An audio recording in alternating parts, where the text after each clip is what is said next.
Hace unos años, un hombre joven con el que estábamos trabajando, era un hombre de 20 años. De repente hizo un gesto de dolor, le dolía algo acá en su vientre.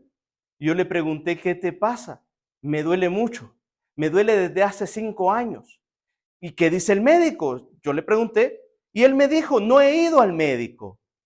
Ve al médico para que sepas qué te pasa. Y la respuesta que este hombre me dio me asombró. Me dijo, no, está bien, ya me acostumbré.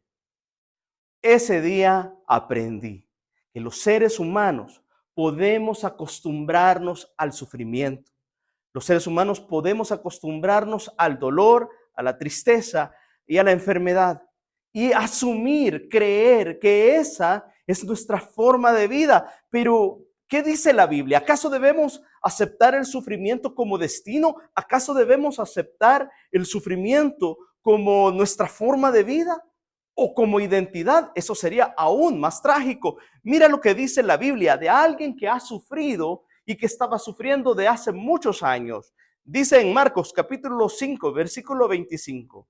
Pero una mujer que desde hacía 12 años padecía de flujo de sangre y había sufrido mucho de muchos médicos y gastado todo lo que tenía y nada le había aprovechado. Antes le iba peor. Y no sé si te sientes identificado con lo que pasaba a esta mujer. Dice que desde el momento que ella encontró su enfermedad, se esforzó, luchó, trabajó, hizo todo lo que tenía y podía hacer para sanarse, para curarse. Pero que a pesar de todo su esfuerzo, le iba peor. No sé si esa expresión de esforzarse, trabajar duro y además de trabajar duro, perseverar en la fe, de que algo bueno va a pasar y aún así no pasa. Y no solo no pasa, transcurre mucho tiempo y la prueba, la mala temporada se alargan años. No sé si tú te sientes identificado con lo que le pasó a esta mujer. Yo sí. He vivido temporadas larguísimas donde uno a veces se pregunta, Dios, ¿dónde estás? Porque estoy esforzándome, estoy trabajando, estoy siendo perseverante, estoy orando, estoy creyendo, estoy declarando la palabra y aún así las cosas se ponen peor. Yo no sé si te ha pasado, a mí me ha pasado y estoy seguro que a ti también te ha pasado. Y antes le iba peor. ¿Cómo se siente cuando las cosas están mal y aún así se complican mal? Yo te voy a decir cómo se siente. Se siente frustrante. Se siente desgastante. Te llena una sensación de tristeza, te dan ganas de llorar, pero al mismo tiempo sientes un gran enojo, una gran furia. Y al final empiezas a creer que es normal el sufrimiento, que es normal y que ese quizás es tu destino. Empiezas a pensar que el sufrimiento es tu destino, que tal vez esta es mi función en el mundo. Quizás a esto se refiere la Biblia con cumplir mi función, mi propósito. Pero esta mujer dice que a pesar de todo lo que hacía, le iba peor. Pero ella no se quedaba con eso. Quiero que vayas conmigo al siguiente versículo. En el versículo 27 dice, cuando oyó hablar de Jesús, vino por detrás de la multitud y tocó su manto, porque decía, si tocare tan solo su manto, seré salva. Y enseguida la fuente de su sangre se secó y sintió en el cuerpo que estaba sana de aquel azote. Ok, esta mujer llevaba años sufriendo y no solamente llevaba años sufriendo, sino que las cosas se le iban poniendo peor, como te ha pasado a ti o quizás te está pasando en este momento. Pero esta mujer no se rindió y acabamos de leer que obtuvo su milagro. Pero ¿cuándo obtuvo su milagro? ¿Será que el milagro lo obtuvo cuando escuchó hablar de Jesús? ¿O será que obtuvo su milagro cuando salió corriendo? Yo creo que el inicio, el comienzo del milagro empieza en la forma, en la actitud en que esta mujer enfrentó lo que le estaba pasando. Primero, la Biblia nos dice que se gastó todo lo que tenía, que hizo todos los ritos que tenía que hacer, que fue a los médicos que tenía que ir, que fue al sumo sacerdote, hizo todo lo que podía. ¿Y sabes qué es lo hermoso que encuentro yo en esta porción? Que nunca aceptó la enfermedad y la muerte como destino. Seguía guardando la esperanza, aunque le iba peor. Y le iba peor y se sentía mal y lloraba y se enojaba. Pero al día siguiente, por alguna extraña razón, esta mujer seguía creyendo que podía salvarse. Hasta que un día, de repente, la salvación vino. ¿Cuándo empieza el milagro? El milagro no empieza cuando Jesús aparece. El milagro empieza cuando Dios te ve que no te rindes, porque no rendirse, perseverar, aun cuando nos vaya peor, eso es fe. No la fe de los templos, no la fe de levantar las manos cuando el piano suena de una forma suave. Es fe cuando nos jugamos la vida creyendo. Cuando los recursos se acaban, cuando las ideas se acaban, cuando el negocio no funcionó y aún así seguir creyendo que Dios hará. Creer es un acto de valentía, porque después, cuando escucha que Jesús viene, esta mujer continúa teniendo valor en su corazón y dice que se le acercó a la multitud por atrás.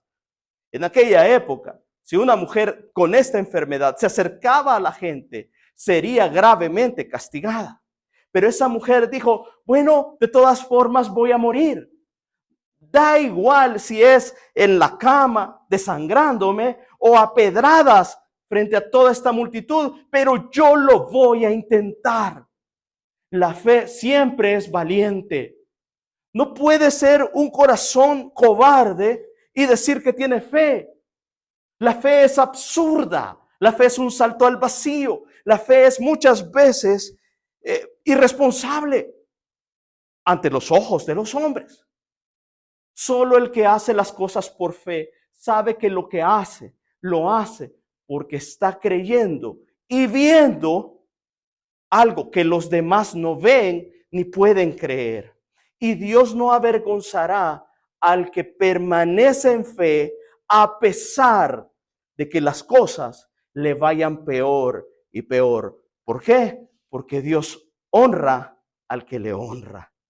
En Proverbios 18 dice, del fruto de la boca del hombre se llenará su vientre, se saciará del producto de sus labios. La muerte y la vida están en el poder de la lengua, y el que la ama comerá de sus frutos. ¿Te acuerdas de la mujer lo que dijo cuando escuchó que Jesús estaba cerca? Dijo, si tocare el borde de su manto. Ella dijo lo que creía. La Biblia dice, creí, por tanto hablé. Pero tú no puedes hablar las palabras correctas en el momento de la crisis si primero no has escuchado las palabras correctas. Estás pasando un gran problema, estás pasando una crisis, una enfermedad, una quiebra. Ten cuidado a quien escuchas, porque las palabras que escuchas dejarán una semilla en tu corazón, moldearán la forma de pensar. Tienes que tener cuidado a quien escuchas en el momento de la prueba, en el momento de la crisis.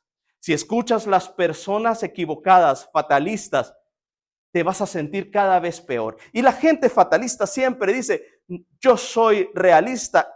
Eso no es verdad. Es fatalista. Es una persona que ya se rindió y quiere que tú te rindas también. Pero cada uno pelea por su propio pellejo. Cada uno pelea con las armas que tiene. Y la Biblia dice que nuestras armas son poderosas en fe. Mantente creyendo. Escucha las palabras correctas. Las palabras equivocadas van a envenenar tu corazón y van a envenenar tu forma de pensar. si las cosas están mal y te rodeas de gente que señala continuamente lo mal que están, probablemente vas a caer en lo que yo llamo un pensamiento de crisis, una mentalidad de crisis. La mentalidad de crisis es incapaz de poder ver esperanza. La mentalidad de crisis lo único que hace es alimentar el problema con hechos que si bien son reales, pero no son definitivos. El pensamiento de crisis ve el problema y lo considera incambiable. Y lo ve como una condena, como si un juez lo hubiese condenado al fracaso, al dolor, a la enfermedad, a la tristeza. Y debes sacudirte eso. ¿Cómo lo hago? Empieza a escuchar palabras de fe, porque la fe viene por el oír.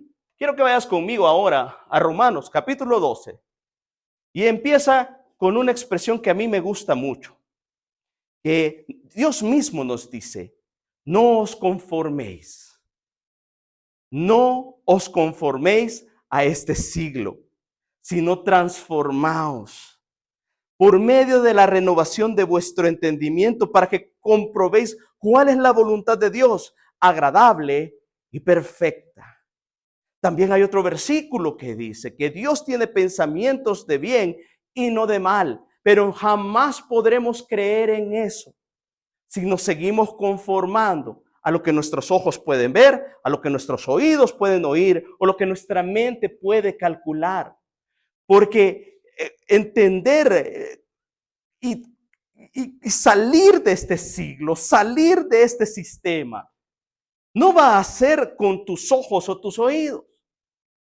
Va a ser con tu espíritu conectado a su espíritu. Y no quiero complicar esto. En realidad es otra cosa, no es otra cosa, sino algo muy sencillo. Es hablar con Dios todos los días. Estás en un problema, estás en una crisis, estás en medio del dolor, habla con Dios todos los días. Sé sincero con Dios todos los días. Dale gracias a Dios todos los días.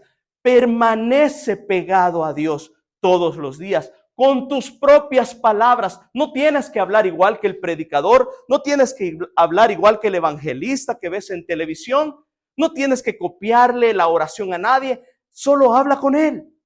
Sé sincero. Si estás molesto, díselo. Si no entiendes lo que estás viviendo y eso te tiene frustrado, díselo. Pero al final de la conversación, siempre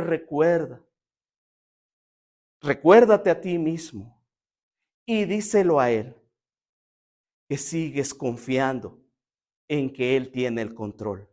No importa lo que tus ojos vean, tus oídos oigan o tu mente pueda calcular, Dios siempre tiene el control. Y su voluntad es buena, es agradable y es perfecta. No estamos condenados al sufrimiento. Los problemas, las crisis, las dificultades son estaciones, son momentos, son etapas. A veces se sienten larguísimos y a veces pueden ser realmente muy largos. Pero créeme, eso que estás viviendo va a pasar. Y con esto quiero ir terminando. Hay que ser un poco terco para cambiar nuestra vida. Yo no sé lo que tú estás viviendo y lo que tú estés pasando. Y a veces nos recriminan y nos regañan por ser tercos. Pero hay algo en lo que sí vale la pena ser terco. Yo creo que sí vale la pena ser terco en creer que la vida sí puede cambiar. Vale la pena seguirse esforzando. Vale la pena, sobre todo, seguir creyendo. Así que solamente quiero decirte que no aceptes el dolor como un destino, como una forma de vida. No permitas que las voces extrañas pongan en ti una mentalidad de crisis que niegue la esperanza. Y habla con Dios todos los días. Y nunca dejes de creer, aunque sea con un pedazo pequeño de tu corazón y de tu mente. Nunca dejes de creer que Dios vendrá y te salvará. Créeme, esto que estás viviendo es temporal y va a pasar. Soy Ramón Santín y quiero recordarte que lo que estás viviendo, lo que estás atravesando, va a pasar. Dios está contigo. Ánimo, la fe nunca es en vano. Nos vemos pronto.